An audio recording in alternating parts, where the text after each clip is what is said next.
नमस्कार दोस्तों, स्वागत है आप सबका एक बार फिर से आपके अपने YouTube चैनल पर। आज अपन बहुत ही महत्वपूर्ण टॉपिक कह लो या फिर चैप्टर शुरू करने वाले हैं, अवकलन। और महत्वपूर्ण इतना है कि आप इसी बात से अंदाजा लगा लीजिए, क्लास 11th का कोई चैप्टर हो फिजिक्स का या फिर क्लास 12th फिजिक्स का कोई चैप्टर हो, सभी चैप्टर्स में ये काम में आता है।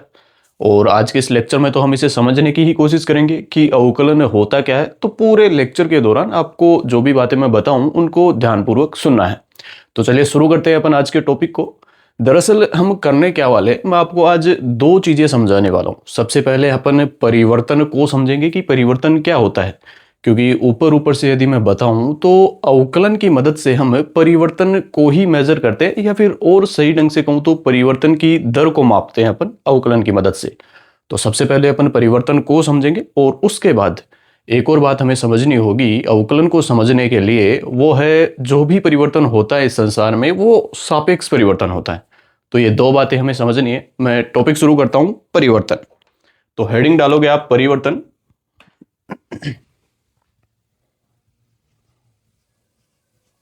वैसे लिखने का काम आज बहुत कम रहेगा, समझने का काम ज्यादा है। इंग्लिश में इसे अपन चेंज बोल देते हैं। अब समझते हैं हम परिवर्तन होता क्या है। कोई भी भौतिक राशि हो सकती है भाई, किसी भी भौतिक राशि में या तो समय के सापेक्ष या किसी अन्य भौतिक राशि के सापेक्ष होने वाले बदलाव को परिवर्तन कहते हैं। मैं एक बार डेफिनेशन को लिखता हूं और उसके बाद क्या इसका अर्थ है वो अपन समझते हैं।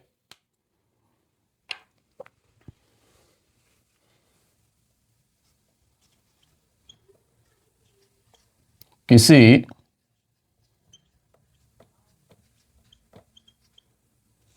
भौतिक राशि, अभी समझेंगे अपन भौतिक राशि का मतलब क्या है। इंग्लिश में इसे फिजिकल क्वांटिटी बोला जाता है।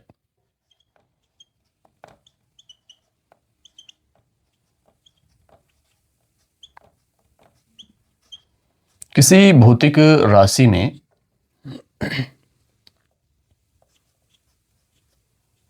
समय या किसी अन्य भौतिक राशि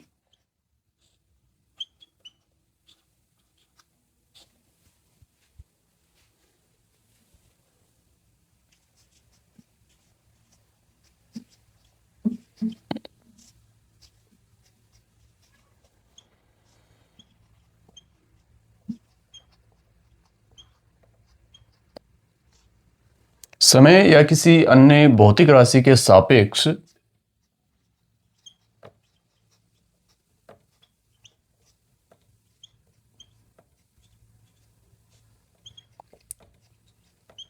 होने वाले बदलाव को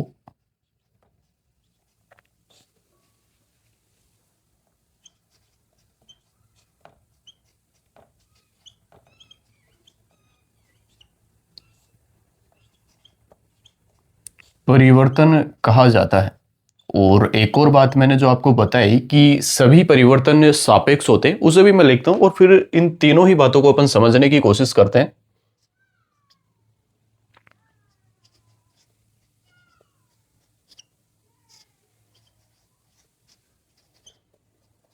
विज्ञान की दृष्टि से सभी परिवर्तन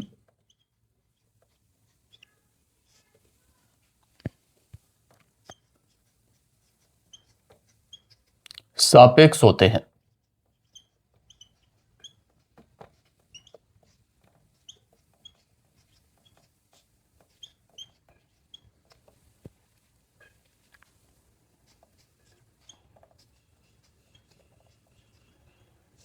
निरपेक्ष परिवर्तन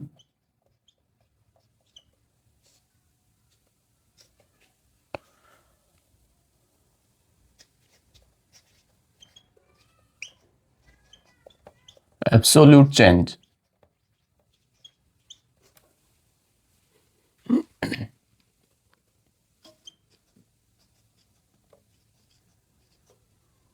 असंभव है। तो यहां पर मैंने कुछ बातें लिखी हैं, एक एक को समझने की कोशिश करते हैं हम। सबसे पहले मैंने एक शब्द काम में लिया है इस परिभाषा में, वो है भौतिक राशि। Physical quantity. अब क्या होती है फिजिकल क्वांटिटी, उसे हम समझ लेते हैं एक बार। फिजिक्स में हम जिन राशियों का अध्ययन करते हैं उन्हें भौतिक राशियां कहा जाता है। वो ऐसी राशियां होती हैं जिनका अपन मापन कर सकते हैं। मापन से यहाँ पर क्या मतलब है, जैसे कुछ एग्जाम्पल मैं लेता हूं, उनसे आप समझने की कोशिश करना। जैसे समय, इसे हम माप सकते हैं भाई, समय को अपन सेकंड में माप सकते हैं। तो ये एक भौतिक राशि है, कोई भी ऐसी राशि जिसका मापन किया जा सकता है। जैसे एक और भौतिक राशि हो जाएगी दूरी। दूरी कह दो, लंबाई कह दो, ऊंचाई कह दो, कुछ भी आप इसे नाम दे दो, है तो दूरी आई है। और इसे हम मीटर में माप सकते हैं, तो ये भी एक भौतिक राशि है। इसी तरीके से द्रव्यमान हो गया। द्रव्यमान को अपन किलोग्राम में माप सकते हैं। तापमान हो गया, डिग्री सेंटीग्रेड में हम इसे माप सकते हैं। और इसी तरीके से जैसे क्षेत्रफल, आयतन, घनत्व, इसे हम मीटर स्क्वायर में, इसे मीटर क्यूब में, इसे केजी पर मीटर क्यूब में हम माप सकते हैं। तो ये सभी भौतिक राशियां होती है। मतलब कोई भी ऐसी राशि जिसका मापन किया जा सकता है वो भौतिक राशि कहलाती है। अब यहाँ पर क्वेश्चन ये है कि फिर ऐसी कौन सी राशियां बच गई जिन्हें हम भौतिक राशि नहीं कह सकते या फिर जिनका मापन नहीं किया जा सकता। क्योंकि जिनका मापन किया जा सकता है उनको तो हम भौतिक राशियां बोल ही रहे हैं। तो ऐसी कौन सी राशियां हैं जिनका अपन मापन नहीं कर सकते। जैसे एग्जाम्पल के लिए मनुष्य के भाव हो गए, जैसे सुख, दुख, दर्द, पीड़ा, और ऐसे कई भाव जैसे पाप, पुण्य, ये सब चीजें ऐसी हैं जिनका हम मापन नहीं कर सकते। तो इनको अपन फिजिक्स में नहीं पढ़ते, हम फिजिक्स में केवल इनको पढ़ते हैं जिनका मापन हम कर सकते हैं। तो आपको भौतिक राशियों का मतलब समझ में आया होगा। और दूसरी बात मैंने यहाँ पर लिखी है, किसी भौतिक राशि में समय या किसी अन्य भौतिक राशि के सापेक्ष होने वाले बदलाव को परिवर्तन कहा जाता है। इसे समझने के लिए मैं एक एग्जाम्पल लेता हूं और उसी से आपको ये बात भी समझ आएगी कि सभी परिवर्तन जो है वो सापेक्ष होते हैं, निरपेक्ष परिवर्तन असंभव है।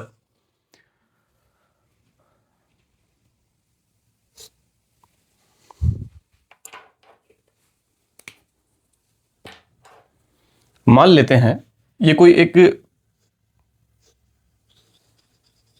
पेड़ है जिसकी ऊंचाई h1 है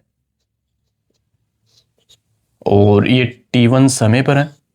भाई t1 समय पर किसी पेड़ की ऊंचाई h1 है। अब जब t2 समय पर हम इस पेड़ की ऊंचाई को मापते हैं तो इसकी ऊंचाई h2 हो जाती है t2 समय पर, ये t2 समय। तो यहां पर यदि मैं आपसे पूछूं कि पेड़ की ऊंचाई में परिवर्तन क्या हुआ, तो पेड़ की ऊंचाई h1 से h2 हो गई। ये परिवर्तन हुआ है, h1 से h2 हो गई। अब यदि इस भौतिक राशि में, क्योंकि पेड़ की ऊंचाई को अपन माप सकते हैं कि कितने मीटर है, 5 मीटर, 10 मीटर या फिर सेंटीमीटर में, तो ये जो ऊंचाई में होने वाला परिवर्तन है वो यदि किसी दूसरी भौतिक राशि पर निर्भर कर रहा है तो ये एक सापेक्ष परिवर्तन होगा, और यदि निर्भर नहीं कर रहा तो निरपेक्ष परिवर्तन होगा। दूसरी भौतिक राशि यहां पर समय है और समय पर यह निर्भर कर रहा है, क्योंकि समय में जब परिवर्तन हुआ t1 से t2 तो ऊंचाई में परिवर्तन h1 से h2 हुआ। भाई समय में परिवर्तन पर यह निर्भर कर रहा है, पेड़ की ऊंचाई में होने वाला परिवर्तन। या फिर इसे इस तरीके से हम बोल सकते हैं कि समय में होने वाला यह परिवर्तन पेड़ की ऊंचाई में होने वाले इस परिवर्तन को पैदा कर रहा है, या फिर कारण है पेड़ की ऊंचाई में होने वाले इस परिवर्तन को पैदा करने का। कुल मिलाकर बात इतनी है कि पेड़ की ऊंचाई में होने वाला ये परिवर्तन समय में होने वाले परिवर्तन पर निर्भर कर रहा है, इसलिए ये एक सापेक्ष परिवर्तन है। तो यहां पर पेड़ की ऊंचाई में जो ये परिवर्तन हो रहा है वो एक सापेक्ष परिवर्तन है।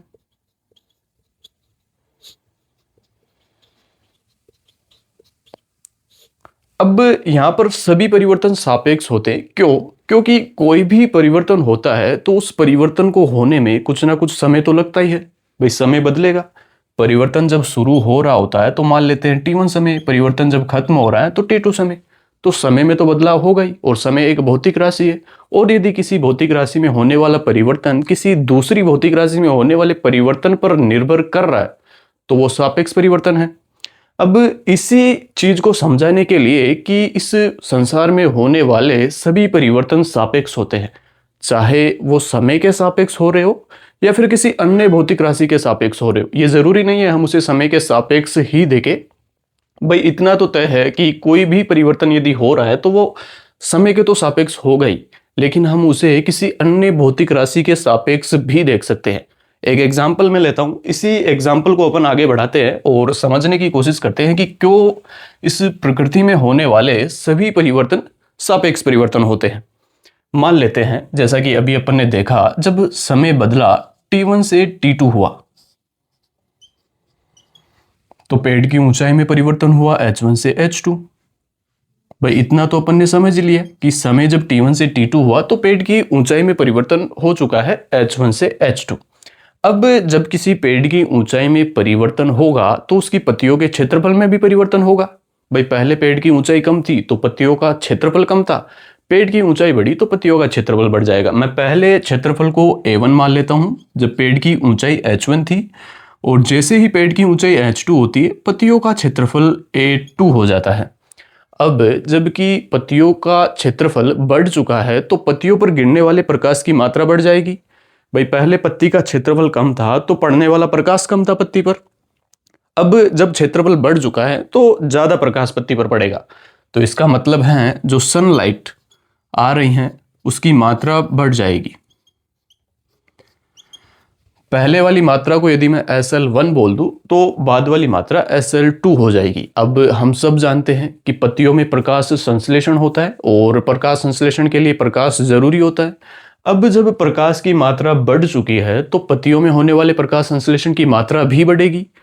तो पहले यदि मैं प्रकाश संश्लेषण की मात्रा को PS1 मान लूं, फोटोसिंथेसिस, और बाद की मात्रा को PS2 मान लेता हूं। अब ये बात भी हम जानते हैं कि प्रकाश संश्लेषण के दौरान पत्ती से ऑक्सीजन वातावरण में निकलती है, तो ऑक्सीजन की मात्रा जो वातावरण में निकल रही है, पहले वाली मात्रा को मैं O2 1 नाम दे देता हूं और बाद वाली मात्रा को मैं O2 2 नाम दे देता हूं। अब वातावरण में ऑक्सीजन की मात्रा बढ़ चुकी है तो जो श्वसन के जरिए हवा हम ले रहे हैं उसमें भी ऑक्सीजन की मात्रा बढ़ेगी। तो O2 इन लंग्स, ये मैं इसको 1 नाम दे देता हूं और इसको नाम दे देता हूं O2 इन लंग्स 2। ये मात्रा बढ़ चुकी है। भाई वातावरण में ऑक्सीजन की मात्रा बढ़ गई है तो जो वायु हम फेफड़ों में ले रहे हैं उस वायु में ऑक्सीजन की मात्रा बढ़ेगी। और लंग्स में यदि ऑक्सीजन की मात्रा बढ़ रही है तो फेफड़ों से हम जानते हैं कि ऑक्सीजन जो है वो रक्त में जाती है, तो यहां से फिर रक्त में भी ऑक्सीजन की मात्रा बढ़नी चाहिए। O2 इन ब्लड 1 और बाद की मात्रा को मैं मान लेता हूं O2 इन ब्लड 2। और रक्त में यदि ऑक्सीजन की मात्रा बढ़ चुकी है तो फिर रक्त से कोशिकाओं में जाने वाली ऑक्सीजन की मात्रा बढ़ जाएगी। तो O2 इन सेल्स, इसे मैं 1 और बाद वाली मात्रा को मैं नाम दे देता हूं O2 इन सेल्स 2। तो यहां पर इस एग्जाम्पल के जरिए मैं आपको क्या समझाना चाहता हूं, मैं आपको यह समझाना चाहता हूं कि किसी एक भौतिक राशि में होने वाला परिवर्तन किसी दूसरी भौतिक राशि में होने वाले परिवर्तन पर निर्भर करता है। और यह सभी के लिए तय बात है कि एक भौतिक राशि में यदि परिवर्तन हो रहा है तो वो हमेशा ही किसी दूसरी भौतिक राशि में होने वाले परिवर्तन पर निर्भर करेगा। इसलिए मैंने ये बात लिखी है कि विज्ञान की दृष्टि से सभी परिवर्तन सापेक्ष होते हैं, निरपेक्ष परिवर्तन जैसी कोई चीज होती नहीं। यदि आप यहां पर देखोगे तो जो ऊंचाई में ये परिवर्तन हो रहा है, ऊंचाई में होने वाला ये परिवर्तन समय में होने वाले इस परिवर्तन पर निर्भर कर रहा है, क्योंकि समय T1 से बदलकर T2 हुआ और समय एक भौतिक राशि, हम माप सकते हैं इसको सेकंड में। तो समय T1 से बदलकर जब T2 हुआ तो पेड़ की ऊंचाई H1 से बदलकर H2 हुई। अब जबकि पेड़ की ऊंचाई H1 से बदलकर H2 हो चुकी है तो ये पत्तियों के क्षेत्रफल में होने वाले परिवर्तन को पैदा करेगा, या फिर कहे कि पत्तियों के क्षेत्रफल में होने वाला परिवर्तन इस भौतिक राशि में होने वाले परिवर्तन पर निर्भर कर रहा है, पेड़ की ऊंचाई में होने वाले परिवर्तन पर। और पेड़ की पत्तियों के क्षेत्रफल में होने वाला परिवर्तन इस प्रकाश की मात्रा में होने वाले परिवर्तन को पैदा करेगा। भाई पहले पत्ती का क्षेत्रफल कम था तो कम प्रकाश गिर रहा था, तो पत्तियों द्वारा अवशोषित प्रकाश की मात्रा कम थी। अब जब पत्ती का क्षेत्रफल बढ़ चुका है तो ज्यादा प्रकाश पत्ती पर गिर रहा है, तो पत्तियों द्वारा अवशोषित प्रकाश की मात्रा भी ज्यादा हो जाएगी। तो ये जो परिवर्तन हुआ है पत्तियों के क्षेत्रफल में, ये पैदा करेगा इस परिवर्तन को पत्तियों द्वारा अवशोषित प्रकाश की मात्रा में। और जब पत्तियों द्वारा अवशोषित प्रकाश की मात्रा बढ़ेगी तो ये परिवर्तन पैदा करेगा इस परिवर्तन को, जो कि है पत्तियों में होने वाले प्रकाश संश्लेषण की मात्रा। इस तरह से ये परिवर्तन एक दूसरे से जुड़े हुए हैं। अब यहाँ पर अपन ने देखा इस पहले वाले परिवर्तन को, जो कि पेड़ की ऊंचाई में हुआ है, ये परिवर्तन समय पर निर्भर कर रहा है, समय में होने वाले परिवर्तन पर। अब ये जो परिवर्तन हो रहे हैं ये भी सब समय पर तो निर्भर कर ही रहे, भाई परिवर्तन होने में कुछ ना कुछ तो समय लगेगा ही। बाकी यदि हम देखें तो ये परिवर्तन पेड़ की ऊंचाई में होने वाले इस परिवर्तन पर भी निर्भर कर रहा है। तो यही मैंने परिभाषा में लिखा है कि किसी भौतिक राशि में समय या किसी अन्य भौतिक राशि के सापेक्ष होने वाले बदलाव को परिवर्तन कहा जाता है। और यहां पर मैंने आपको ये समझाने की कोशिश की है कि सभी परिवर्तन सापेक्ष परिवर्तन होते, निरपेक्ष परिवर्तन कोई नहीं होता। भाई यहाँ पर यदि हम देखें तो जो भी परिवर्तन हो रहा है वो किसी न किसी दूसरी भौतिक राशि में होने वाले परिवर्तन पर निर्भर कर रहा है। यदि वो दूसरी भौतिक राशि के परिवर्तन पर या दूसरी भौतिक राशि पर निर्भर ना करे तब हम बोलते हैं कि निरपेक्ष परिवर्तन हो रहा है। निरपेक्ष परिवर्तन का मतलब यह है कि कोई भी परिवर्तन जो हो रहा है वो यदि किसी दूसरी भौतिक राशि पर निर्भर ना करे तब वो निरपेक्ष परिवर्तन होता है। तो यहां पर अपन ने समझा कि सभी परिवर्तन जो होते हैं वो सापेक्ष परिवर्तन होते हैं। तो इतनी बात आपको समझ आई, अपन ने सब कुछ समझ लिया। अब इसी एग्जाम्पल को लेकर अपन आगे बढ़ते हैं। और पहले मैं एक और चीज आपको यहां पर बता देना चाहता हूं कि अब अपन ने ये देख लिया है कि एक भौतिक राशि में होने वाला परिवर्तन दूसरी भौतिक राशि में होने वाले परिवर्तन पर निर्भर करता है। मतलब एक भौतिक राशि में होने वाला परिवर्तन और दूसरी भौतिक राशि में होने वाला परिवर्तन एक दूसरे से जुड़े हुए हैं। तो अवकलन की मदद से हम यही समझने की कोशिश करते हैं कि एक भौतिक राशि में होने वाला परिवर्तन दूसरी भौतिक राशि में होने वाले परिवर्तन पर किस तरह से निर्भर है या फिर किस तरह से जुड़ा हुआ है। कि भाई समय को हम इतना बदल दे तो पेड़ की ऊंचाई में कितना परिवर्तन हो जाएगा, ये हम अवकलन की मदद से निकालने की कोशिश करते हैं। कि एक भौतिक राशि को यदि इतना बदल दे तो दूसरी भौतिक राशि जो इस भौतिक राशि पर निर्भर कर रही है उसमें कितना बदलाव आ जाएगा। इसकी गणना करने के लिए हम अवकलन का यूज करते हैं। तो अब अपन पुराने एग्जाम्पल पर, जो कि यह है, इस पर आ जाते हैं और फिर समझने की कोशिश करते हैं कि अवकलन की मदद से हम कौन सी चीज निकालते हैं, फिर क्या समझने की कोशिश करते हैं।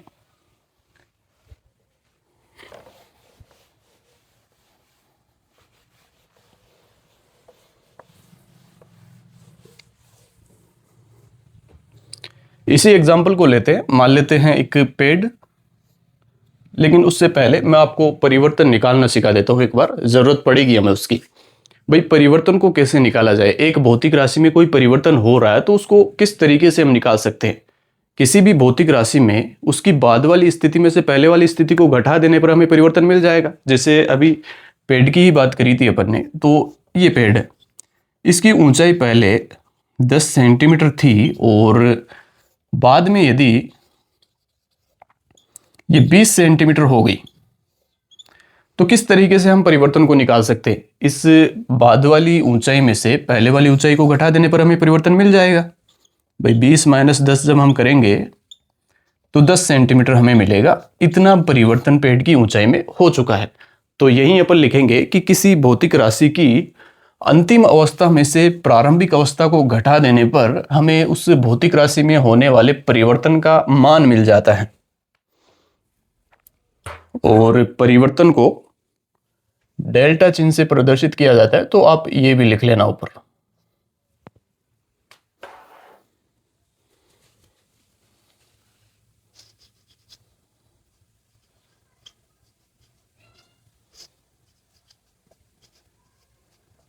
किसी भौतिक राशि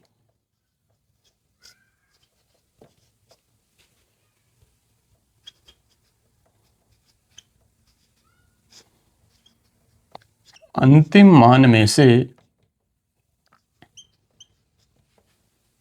किसी भौतिक राशि के अंतिम मान में से प्रारंभिक मान को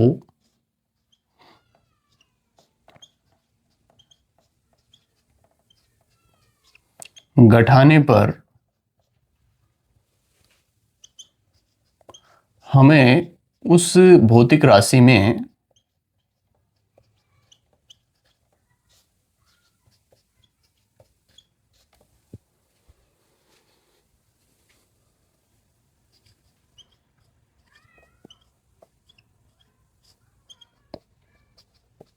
होने वाला परिवर्तन मिलता है।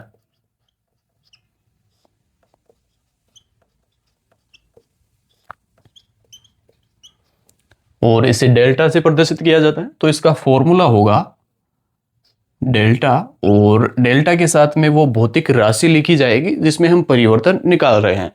तो यहां पर वो भौतिक राशि आ जाएगी और उसकी अंतिम स्थिति माइनस प्रारंभिक स्थिति, final condition minus initial condition. तो इस तरीके से हम किसी भी भौतिक राशि में होने वाले परिवर्तन को निकाल सकते हैं। और अब आ जाते हैं हम अपने एग्जाम्पल पर।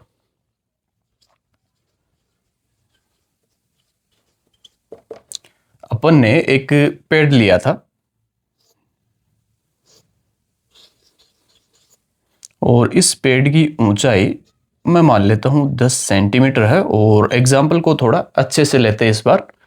दिन है आज 1 जनवरी का, ठीक है।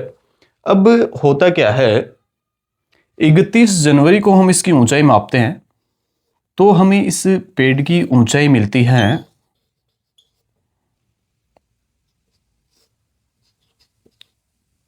40 सेंटीमीटर। और ये हम करते हैं 31 जनवरी को। थोड़ी सी कहानी है जो आपको सुननी चाहिए, क्योंकि इसी कहानी के आधार पर हम अवकलन की जो डेफिनेशन है वो निकाल करके लाएंगे। होता क्या है, 1 जनवरी का दिन है और इस दिन हम पेड़ की ऊंचाई मापते हैं 10 सेंटीमीटर। 1 जनवरी के दिन के अंत में माप लेते हैं हम 10 सेंटीमीटर, हमें पेड़ की ऊंचाई मिलती है। अब क्या होता है, 10 दिन तक कोई बारिश होती नहीं और सूखा रहता है मौसम। पेड़ की ऊंचाई में कोई परिवर्तन नहीं होता। 1 जनवरी से लेकर 10 जनवरी तक पेड़ की ऊंचाई 10 सेंटीमीटर ही रहती है, कोई परिवर्तन नहीं होता पेड़ की ऊंचाई में, उतनी ही रहती है। अब 11 जनवरी को क्या होता है, बहुत अच्छी बारिश हो जाती है और कुछ खाद पानी भी हम उस पेड़ को दे देते हैं, तो बहुत अच्छी वृद्धि उस पेड़ में देखने को मिलती है। मान लेते हैं उस दिन अच्छी वृद्धि हुई पेड़ की ऊंचाई में, और अगले 4-5 दिन तक ठीक ठाक वृद्धि होती रही। किसी दिन 2 सेंटीमीटर, किसी दिन 3 सेंटीमीटर, तो किसी दिन आधा सेंटीमीटर। अब फिर अगले 5 दिनों तक, मतलब 15 से 20 जनवरी तक पेड़ की ऊंचाई में कोई परिवर्तन नहीं होता। जितनी ऊंचाई 15 जनवरी तक हो चुकी थी उसके बाद उसकी ऊंचाई में कोई परिवर्तन होता नहीं 20 जनवरी तक। और फिर 21 जनवरी को बारिश होती है और फिर अगले 10 दिनों तक ठीक ठाक वृद्धि होती रहती है उस पेड़ की ऊंचाई में। तो इस तरीके से चलता रहता है। और 31 जनवरी को जब हम उस पेड़ की ऊंचाई को मापते हैं तो हमें वो पेड़ की ऊंचाई मिलती है 40 सेंटीमीटर। इसे समझना है, ध्यान में रखना है मैंने क्या क्या बताया, बाद में काम में आएगी ये बातें। जब अवकलन की डेफिनेशन हम निकालेंगे यहीं से तो जरूरत पड़ेगी इसकी। तो यहां पर मैंने आपको बताया कि 1 जनवरी के दिन के अंत में अपन ने मापा पेड़ की ऊंचाई को 10 सेंटीमीटर मिले हमें, और 1 से 10 जनवरी तक कोई वृद्धि हुई नहीं पेड़ की ऊंचाई में। 11 जनवरी को बारिश हुई अच्छी, पेड़ की ऊंचाई में भी अच्छी वृद्धि देखने को मिली हमें, ठीक ठाक वृद्धि हुई। और अगले 4-5 दिनों तक वो वृद्धि होती रही, किसी दिन 2 सेंटीमीटर, किसी दिन 3 सेंटीमीटर, तो किसी दिन आधा सेंटीमीटर, किसी दिन 2 सेंटीमीटर भी हुई, किसी दिन 4 सेंटीमीटर भी हुई। इस तरीके से ये वृद्धि होती रही। और अगले 5 दिनों में, मतलब 15 जनवरी से 20 जनवरी तक कोई वृद्धि नहीं हुई, और फिर 21 जनवरी को बरसात होती है और अगले 10 दिनों तक अच्छी वृद्धि होती रहती, किसी दिन कितने सेंटीमीटर, किसी दिन कितने। इसी तरीके से वृद्धि देखने को मिलती है। और 31 जनवरी को जब अपन ने मापा उस पेड़ की ऊंचाई को तो हमें 40 सेंटीमीटर मिल जाती है। अब मैं आपसे जानना चाहता हूं कि इस पेड़ की ऊंचाई में परिवर्तन कितना हुआ 1 जनवरी से लेकर 31 जनवरी तक। तो ऊंचाई में परिवर्तन आप निकाल सकते हो इस फॉर्मूले की मदद से। Delta H final minus H initial, इस फॉर्मूले की मदद से यहां पर उस राशि को हम रखेंगे जिस राशि में हमें परिवर्तन चाहिए, भौतिक राशि। यहां पर ऊंचाई की बात कर रहा हूं तो ऊंचाई रखोगे डेल्टा के साथ में, और यहां पर H final minus H initial, दोनों के मान है आपके पास। एच फाइनल 40 सेंटीमीटर, तो रखोगे आप यहां पर 40 सेंटीमीटर माइनस 10 सेंटीमीटर, और ऊंचाई में जो परिवर्तन है वो आपको मिल जाएगा 30 सेंटीमीटर। अब पहली तो बात जो मैंने आपको समझा भी दिया है कि ये जो 30 सेंटीमीटर ऊंचाई में परिवर्तन आया है ये सापेक्ष परिवर्तन है या निरपेक्ष परिवर्तन। आप बोल दोगे सापेक्ष परिवर्तन, क्योंकि समय 1 जनवरी से बदलकर 31 जनवरी हुआ है, इसलिए पेड़ की ऊंचाई 10 सेंटीमीटर से बदलकर 40 सेंटीमीटर हुई है। मतलब ऊंचाई में होने वाला यह परिवर्तन किसी दूसरी भौतिक राशि में होने वाले इस परिवर्तन पर निर्भर कर रहा है, तो ये एक सापेक्ष परिवर्तन है। ठीक है, इसी तरीके से यदि मैं आपसे पूछूं कि समय में होने वाला परिवर्तन निकाल दो आप, तो 31 माइनस 1 30 डेज। भाई 30 दिन का समय हो गया है पूरा। 1 जनवरी के अंत में अपन ने मापा था पेड़ की ऊंचाई को, और फिर 31 जनवरी के अंत में फिर से मापा, तब हमें 40 सेंटीमीटर मिली है ऊंचाई। तो हमारे पास एक तो पेड़ की ऊंचाई में होने वाला परिवर्तन आ चुका है, और दूसरा समय में होने वाला परिवर्तन आ चुका है। अब मैं आपसे जानना चाहता हूं कि समय के सापेक्ष पेड़ की ऊंचाई में परिवर्तन की औसत दर क्या है। औसत दर आपको निकालना नहीं आता, मैं बता रहा हूं किस तरीके से निकाला जाता है।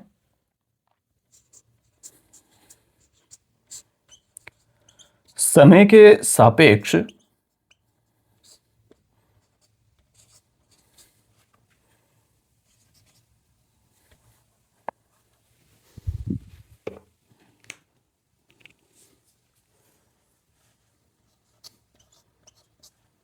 पेड़ की ऊंचाई में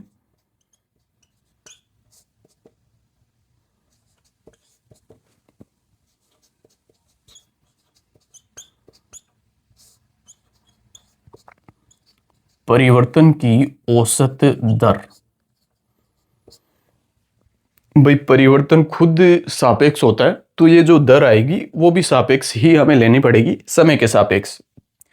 तो इसमें हम क्या करते हैं, जिस में परिवर्तन निकाला जाता है या जिस में परिवर्तन की औसत दर हमें निकालनी होती है, यहां पर ऊंचाई में परिवर्तन की औसत दर निकाल रहे तो उसको ऊपर रखा जाता है, और जिसके सापेक्ष निकाली जाती है उसे नीचे रखा जाता है।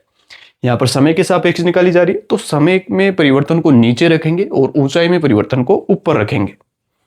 तो यहां पर ये मिल जाएगी हमें डेल्टा एच बटे डेल्टा टी।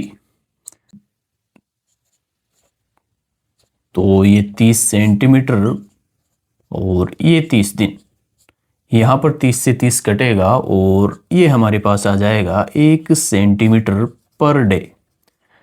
अब यहां पर आप 1 सेंटीमीटर पर डे जो आया है इसका मतलब क्या है, ये क्या बताना चाहता है हमें, इसे समझते हैं।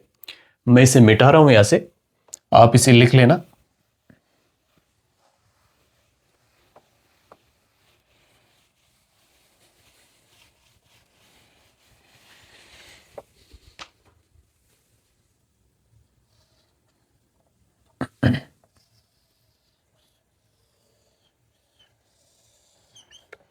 हमें मिला 1 सेंटीमीटर पर डे, इसका मतलब है एक दिन में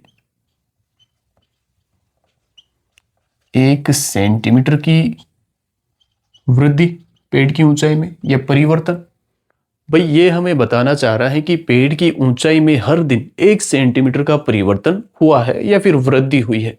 लेकिन ये तो बात गलत है। मैंने आपको पहले ही कहा था कि 1 जनवरी से लेकर 10 जनवरी तक पेड़ की ऊंचाई में कोई परिवर्तन नहीं हो रहा, और यहां से हमें नजर आ रहा है, ये हमें बता रहा है कि हर दिन 1 सेंटीमीटर का परिवर्तन हुआ है। तो ये तो हमें गलत जानकारी दे रहा है। तो अब क्या तरीका हो कि हम किसी खास दिन ये जानना चाहे कि उस दिन पेड़ की ऊंचाई में परिवर्तन कितना हुआ है, तो किस तरीके से हम ये जान सकते हैं, उसका तरीका क्या होना चाहिए, उसे हम समझते हैं अब। मान लो मैं जानना चाहता हूं आपसे कि 11 जनवरी के दिन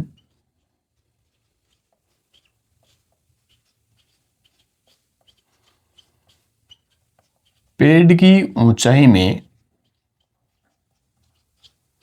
परिवर्तन या परिवर्तन की दर बताओ कितनी है। तो जो काम अपन ने यहाँ पर 30 दिन के लिए किया है वो हम एक दिन के लिए कर देंगे। भाई क्या तरीका होगा 11 जनवरी के दिन पेड़ की ऊंचाई में परिवर्तन निकालने का, हम क्या करेंगे, 10 जनवरी की रात 12 बजे जब 11 जनवरी का दिन शुरू हो रहा होगा उस वक्त हम पेड़ की ऊंचाई को माप लेंगे, और 11 जनवरी की रात जब खत्म होगा 11 जनवरी का दिन उस वक्त पेड़ की ऊंचाई को माप लेंगे, और जो अंतर हमें मिलेगा उसमें समय अंतराल का भाग दे देंगे जो कि एक दिन होगा, क्योंकि हम केवल एक दिन की बात कर रहे हैं और यहाँ पर 30 दिन की बात कर रहे थे, तो 30 का भाग अपन ने दे दिया था। तो एक बार यहाँ पर ध्यान देंगे आप। मान लेता हूं मैं 10 जनवरी की रात 12 AM जब 11 जनवरी का दिन शुरू हो रहा था उस वक्त पेड़ की ऊंचाई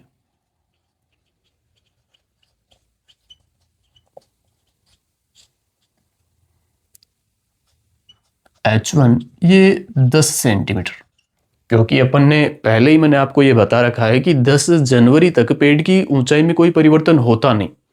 1 जनवरी को 10 सेंटीमीटर थी और 10 जनवरी तक 10 सेंटीमीटर ही रहती है। और एक और चीज यहां पर मैं मान लेता हूं कि 11 जनवरी की रात अब जब 11 जनवरी का दिन खत्म हो रहा है 12 AM पर पेड़ की ऊंचाई H2 ये हम मान लेते हैं 22 सेंटीमीटर हो जाती है, कि 10 सेंटीमीटर से बढ़ करके 22 सेंटीमीटर हो जाती है, 12 सेंटीमीटर बढ़ी है उस दिन पेड़ की ऊंचाई। तो यहां पर हम पेड़ की ऊंचाई में परिवर्तन की औसत दर निकाले जो कि delta H by delta T होती है। तो यहां पर हम क्या रखेंगे, ऊंचाई में परिवर्तन निकालने के लिए अंतिम ऊंचाई माइनस प्रारंभिक ऊंचाई। अंतिम ऊंचाई है हमारे पास 22 और प्रारंभिक ऊंचाई है 10 सेंटीमीटर, और समय अंतराल का भाग दे देंगे यहां पर जो कि है एक दिन। भाई एक दिन की बात कर रहे हैं हम, केवल 11 जनवरी की बात। तो यहां पर आप रखोगे तो ये हमें मिलेगा 12 सेंटीमीटर प्रतिदिन, जिसका मतलब है कि उस एक दिन में पेड़ की ऊंचाई की जो परिवर्तन की दर थी वो 12 सेंटीमीटर प्रतिदिन थी, या फिर 12 सेंटीमीटर उस दिन पेड़ की ऊंचाई में परिवर्तन हुआ है। यहां तक बात ठीक है कि 12 सेंटीमीटर बढ़ी है उस दिन पेड़ की ऊंचाई। लेकिन यदि मैं इसमें दिन की जगह, क्योंकि हम जानते हैं एक दिन में 24 घंटे होते हैं, तो एक दिन की जगह मैंने 24 घंटे यहां पर रख दिया। अब मैं यहां से एक दिन में पेड़ की ऊंचाई में होने वाले परिवर्तन की दर की जगह एक घंटे में पेड़ की ऊंचाई में होने वाले परिवर्तन की दर निकाल रहा हूं, तो यहां पर 24 का भाग दे देंगे इसमें। तो ये हमें मिलेगा 0.5 सेंटीमीटर पर हावर। इसका मतलब है कि पेड़ की ऊंचाई में एक घंटे में परिवर्तन की जो दर थी वो 0.5 सेंटीमीटर पर हावर थी। लेकिन मैंने ये तो नहीं कहा कि 11 जनवरी के दिन हर एक घंटे में पेड़ 0.5 सेंटीमीटर बढ़ रहा था। तो ये तो सही नहीं है। अब क्या तरीका हो सकता है एक घंटे में पेड़ की ऊंचाई में होने वाले परिवर्तन को निकालने के लिए। जैसे मैं आपसे कहूं कि 11 जनवरी को 9 AM से 10 AM के दौरान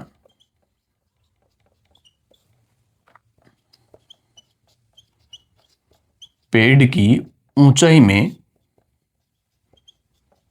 परिवर्तन कितना हुआ या परिवर्तन की दर कितनी थी इस दौरान 1 घंटे में, तो आप क्या करोगे, यही काम जो 30 दिन के लिए किया था यहां पर और यहां पर 1 दिन के लिए किया था, अब 1 घंटे के लिए आपको करना होगा। आप 9 बजे सुबह पेड़ की ऊंचाई आपको मापनी होगी, फिर आपको 10 बजे पेड़ की ऊंचाई मापनी होगी H2। H1 में यहां पर मान लेता हूं 12 सेंटीमीटर और ये मैं मान लेता हूं 15 सेंटीमीटर। भाई 10 जनवरी को रात 10 सेंटीमीटर थी पेड़ की ऊंचाई, 12 बजे से लेकर सुबह 9 बजे तक 2 सेंटीमीटर बढ़ी और फिर 9 बजे 12 सेंटीमीटर हमें मिली पेड़ की ऊंचाई, हमने माप ली। फिर 10 बजे जब मापा अपन ने तो 15 सेंटीमीटर हमें मिली पेड़ की ऊंचाई। तो यहां पर यदि delta H by delta T हम निकाले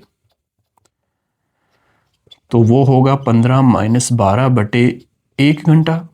इस 1 घंटे की बात कर रहे हैं हम, 9 बजे से लेकर 10 बजे तक की, तो 1 घंटा हमें रखना होगा यहां पर।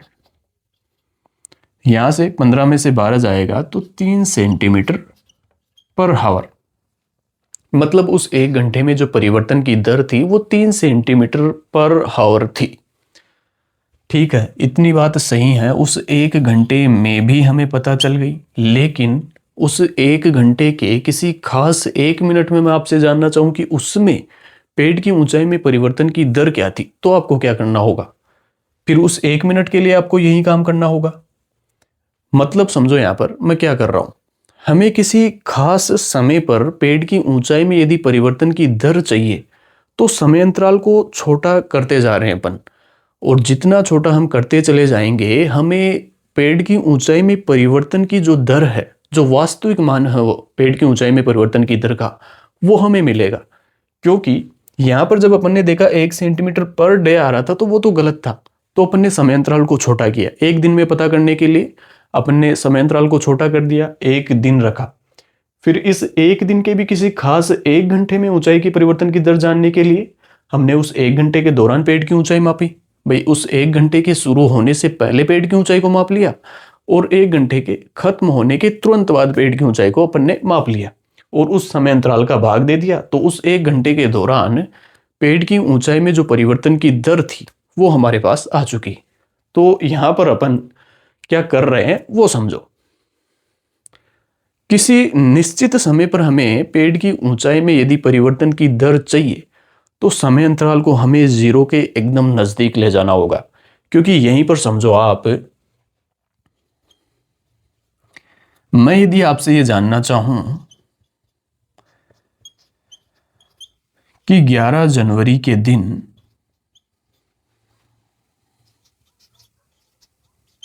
सुबह 9 बजे, फिक्स 9 बजे की बात हो रही है, सुबह 9 बजे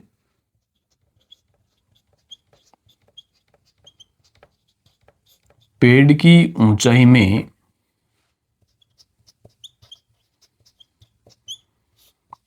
परिवर्तन की दर बताओ।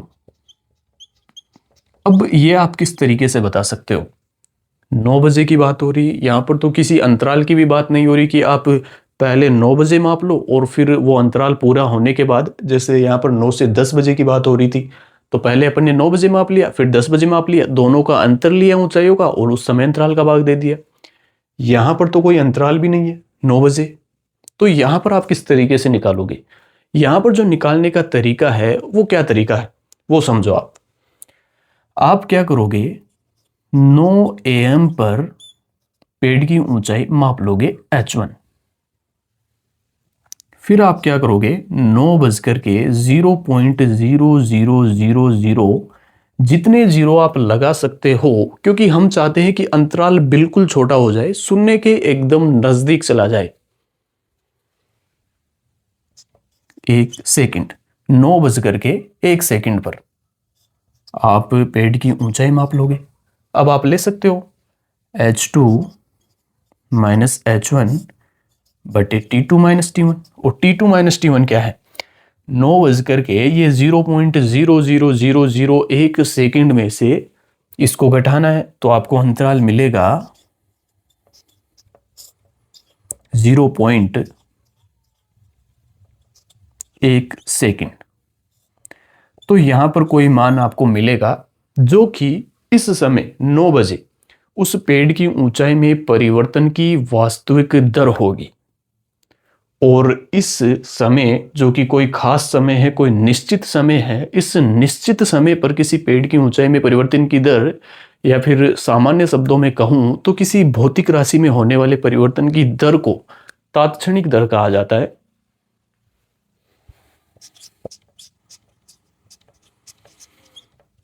तात्क्षणिक दर।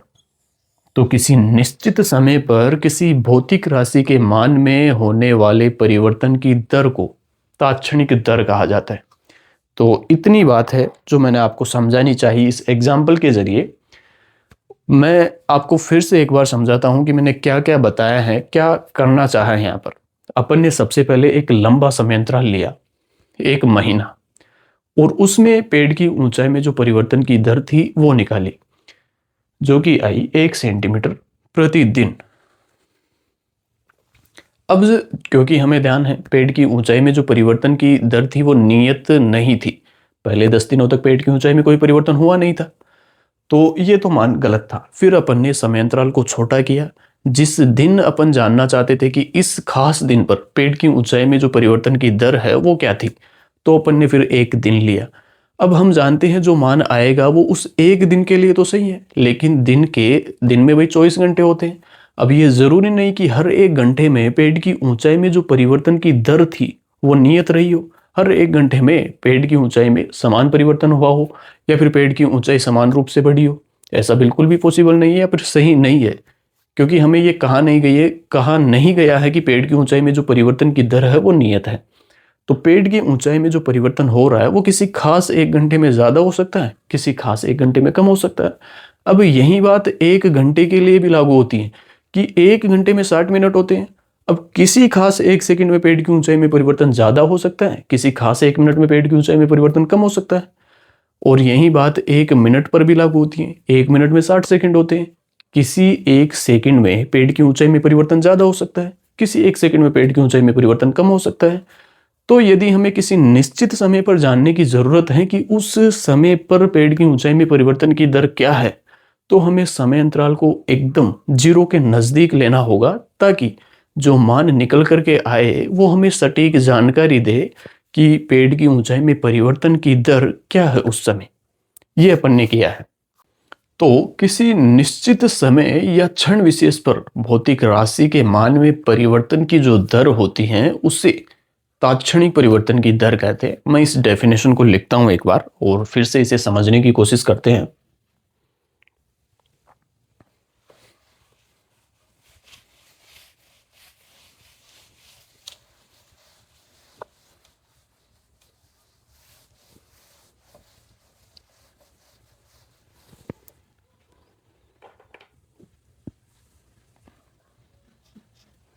औसत परिवर्तन की दर क्या होती है, या फिर परिवर्तन की औसत दर क्या होती है, ये आपने यहां पर लिखा हुआ है।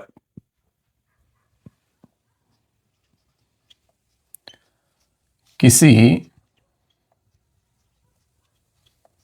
निश्चित समय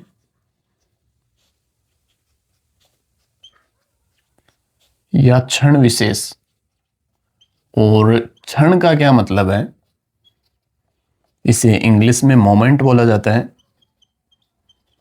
मोमेंट का मतलब है बहुत छोटा अंतराल। जैसे अपन ने अभी लिया था 9 बजे या फिर 9 बजे से 9 बजकर 0.0001 सेकंड तक का ये समय अंतराल जो था, इसमें समय अंतराल कितना आएगा, ये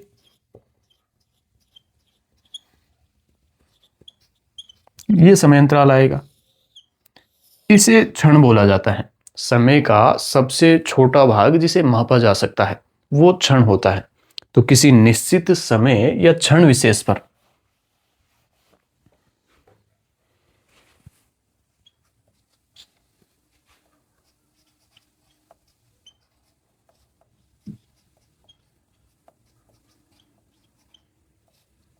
किसी भौतिक राशि के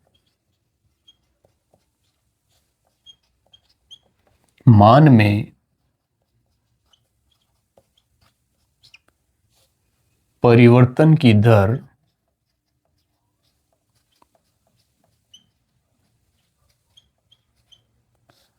तात्क्षणिक परिवर्तन दर कहलाती है। तात्क्षणिक परिवर्तन दर कहलाती है।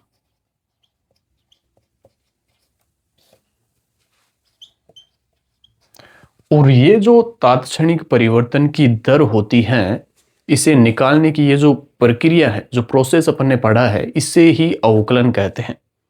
ये जो पूरी प्रक्रिया आज अपन ने पढ़ी है,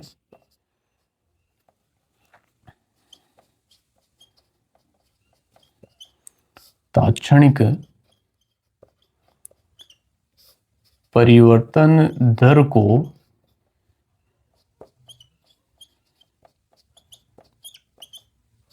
निकालने की प्रक्रिया, ये अवकलन कहलाती है।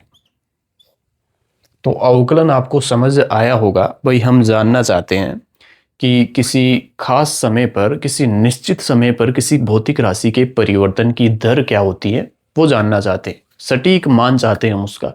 तो अपन ने क्या किया, समयांतराल को बहुत छोटा लिया, 1 सेकंड से भी कम समयांतराल अपन ने लिया, और उस समयांतराल के शुरू में अपन ने उस भौतिक राशि के मान को निकाला, माप लिया उसे कि इतना मान है, और वो छोटा सा समयांतराल पूरा हो जाने के बाद उस भौतिक राशि के मान को निकाल लिया, दोनों का अंतर लिया और उसमें इस छोटे से समयांतराल का भाग दे दिया। इतना सा काम अपन ने किया है और हमारे पास उस भौतिक राशि में परिवर्तन की जो वास्तविक दर थी उस समय पर, वो निकल करके आ गई। और इस प्रक्रिया को ही अपन ने अवकलन कहा है, और जो मान आता है उसे अपन ने तात्क्षणिक परिवर्तन की दर बोला है। तो इस तरीके से कुछ एग्जाम्पल मैंने लिए हैं और उनकी मदद से मैंने आपको अवकलन क्या होता है ये समझाने की कोशिश करी है। बाकी अगले लेक्चर में हम मैथमेटिकली कैसे समझ सकते हैं अवकलन को, वो हम सीखने वाले हैं। अभी 2 लेक्चर और लूँगा जिसमें मैं अलग अलग तरीके से आपको अवकलन को समझाने की कोशिश करूँगा। ग्राफ की मदद से भी हम समझने की कोशिश करेंगे। तो आज का लेक्चर तो अपन फिलहाल यहीं पर समाप्त करते हैं, मिलेंगे अगले लेक्चर में। धन्यवाद।